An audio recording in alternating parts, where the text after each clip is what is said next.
Derek Bach, who was the president of Harvard, used to have this quote, I don't know that it's originally with him, which is, if you think education is expensive, try estimating the cost of ignorance.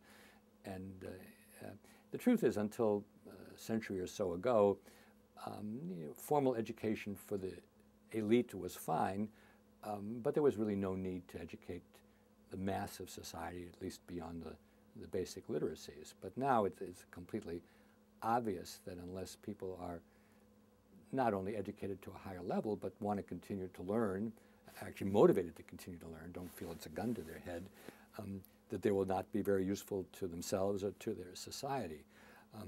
The problem is that a small proportion of the population gets a very good education. As a shorthand, I would say the international baccalaureate crowd, which is a kind of education which elites are able to get, whether or not they belong to the IB.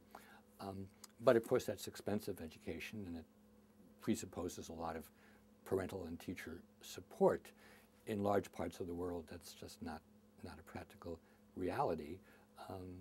And that's why people who are in policy, which I don't, think about much more macro things, ranging from one laptop per child toward making sure that women are able to go to school, to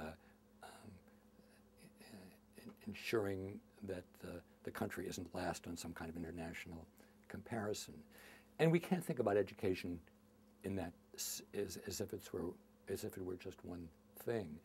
My focus has been on educational aspirations, but that's an ideal, and I'm quite aware that it's easier to achieve at Phillips Academy Andover than it is in a one-room schoolhouse in Bangladesh with 60 kids and not enough food to eat.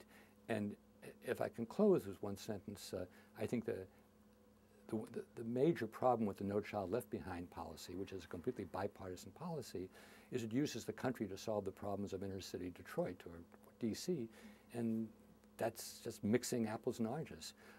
The way I've put it is the problem in the inner city is excellence. The problem in the heartland is engagement. The problem among the elites is ethics.